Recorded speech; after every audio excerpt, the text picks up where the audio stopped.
Edward's exploit. Some enthusiasts came.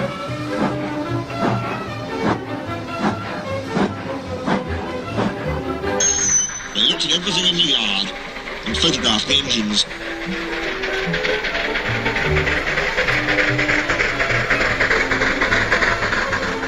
On their last afternoon, they went to the China Clay Works. Edward found it hard to start the heavy train. Come on! Come on! He puffed to the coaches. Come on, come on, come on, come on, come on, come on, come on. Did you see him straining? Asked Henry. Positively painful, remarked James.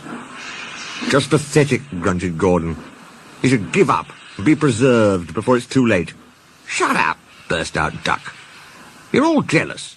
Edward's better than any of you. You're right, Duck, said Boko. Edward's old, but he'll surprise us all.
Bill and Ben were delighted with their visitors.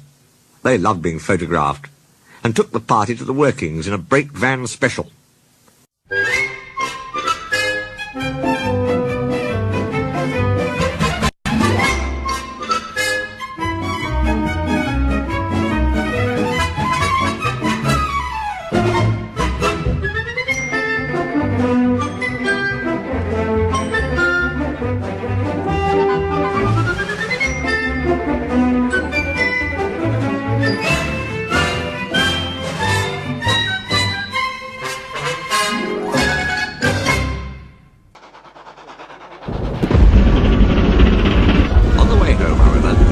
Weather changed.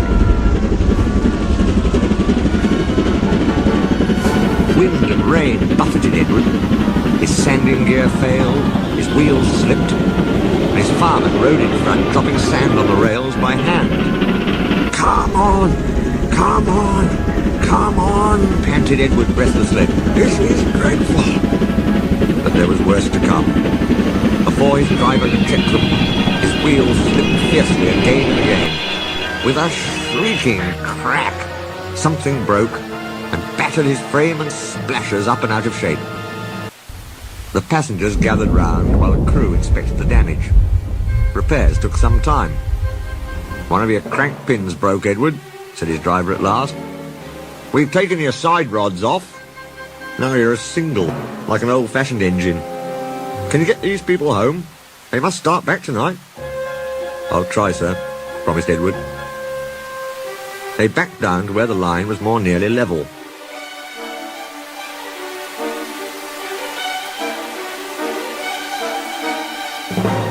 Edward puffed and pulled his hardest, but his wheels kept slipping and he just could not start the heavy train. The passengers were getting anxious. Driver, fireman and guard went along the train, making adjustments between the coaches.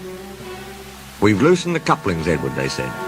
Now you can pick your coaches up one by one, just as you do with trucks.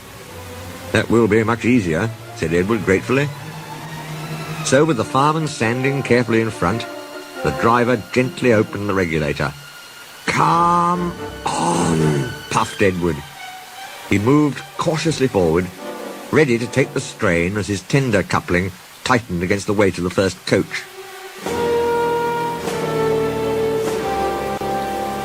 The first coach moving helped to start the second second helped the third, and so on down the train. "I've done it! I've done it!" puffed Edward, his wheels spinning with excitement. "Steady, boy," warned his driver, skillfully checking the wheel slip. "Well done, boy.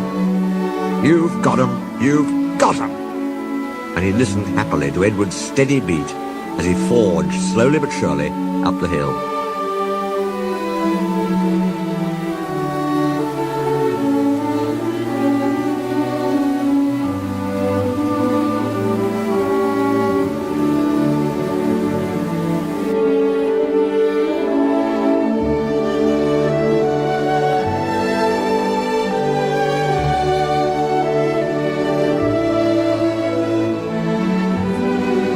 The Fat Controller paced the platform. Henry with the special train waited anxiously too. They heard a beep beep.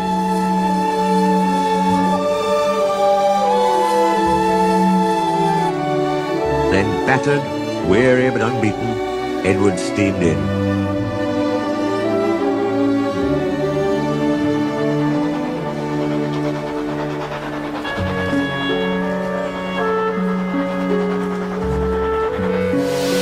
The Fat Controller stepped angrily forward. He pointed to the clock. The excited passengers swept him aside. They cheered Edward, his driver and fireman to the echo, before rushing off to get in Henry's train. Henry steamed away to another storm of cheers, but not before everyone knew Edward's story.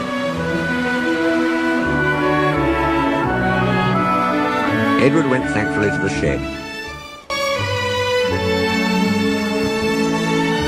While Duck and Boko saw to it that he was left in peace.